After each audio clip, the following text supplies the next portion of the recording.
The Merrillite Theater closed 20 years ago. No grand farewell, no final screening. Just locked doors, boarded windows, and a marquee that never changed. The letters still spell the same thing they did on closing night. Final showing. Tonight. No time listed. No movie title. Most people walk past without ever noticing. Others swear the letters rearrange themselves when no one's looking. But I noticed because the doors were open. Inside, the air was thick with the smell of dust and old stale popcorn.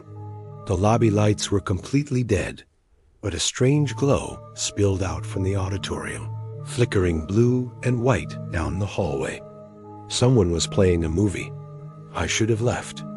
Every single instinct I had screamed at me to turn around and get out of there. But the sound of the projector pulled me forward, that steady, mechanical rhythm like a heartbeat that didn't belong to me. The auditorium was enormous. Rows and rows of torn velvet seats stretched into the darkness, the ceiling sagging with water damage. And the screen. The screen was already lit, not with trailers, not with ads.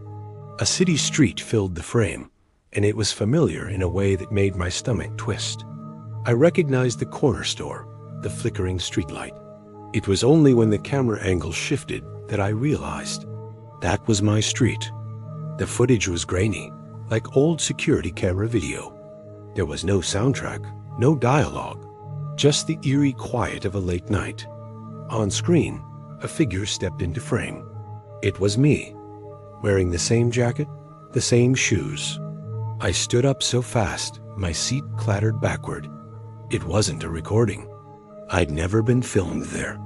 I'd never even seen that angle of my own street before. On the screen, the version of me checked his phone and glanced over his shoulder. And then the shadow appeared. At first, it was just a distortion, a smear of darkness stretching too long along the sidewalk. But then it moved. I shouted. My voice echoed in the empty theater, but the me on screen didn't hear it. The shadow lunged, and the footage just cut to static. I stumbled backward, gasping for air. The screen went black. Then, calm white text appeared, perfectly centered. Run time, 1:42. The film wasn't over. The next scene began without any warning. A different location, a convenience store aisle. A woman stood frozen in the frame, clutching her purse. I recognized her instantly. She was the barista from the cafe down my street. On screen, a man entered the aisle behind her. The angle didn't change. The camera didn't flinch. When it happened, it was fast. Too fast. The woman collapsed out of frame. The man ran. The camera just kept rolling. I screamed for it to stop. The projector didn't care. The text appeared again. Run time, 1:12. It was then I realized this wasn't a movie theater. It was a schedule. I turned to leave, my heart pounding in my chest. That's when I saw the audience. Every single seat behind me was filled. Dozens of people sat silently, their faces pale in the screen's glow. Some looked terrified, some looked completely numb, and some were watching themselves die.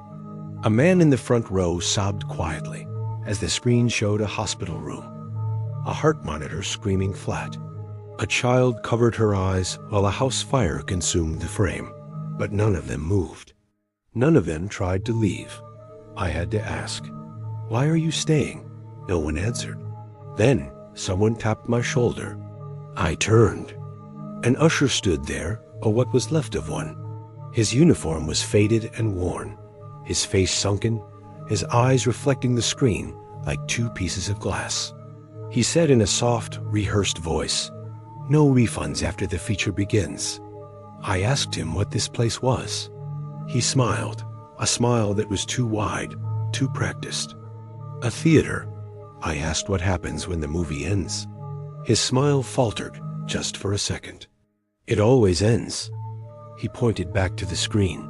Run time, 0:47. My footage had returned. Same street, same night. But this time, I knew what to look for. The shadow was already there, closer than before. On screen, I started running. In the theater, my legs felt like they were made of stone. The shadow caught me. The camera fell sideways. I watched myself hit the pavement. I watched the shadow bend down, lean in close, and the screen cut to black. The house lights came up halfway. A soft bell chimed. The usher's voice was suddenly cheerful. Intermission. The audience began to stand, filing toward the exits as calmly as if they just finished a Sunday matinee. I grabbed the usher's arm. How do I stop it? He looked at me with something that felt like pity. You don't stop a showing. I looked back at the screen. New footage had begun. A wide shot of the auditorium. Of me, standing right there, gripping the usher's arm. The camera angle was from the back row. Impossible. The text appeared one last time. Runtime 0:10. The usher gently removed my hand from his arm. Take your seat, he whispered. The doors slammed shut. The audience was gone. I was alone. On screen, the version of me turned toward the screen, toward myself. The final seconds ticked down.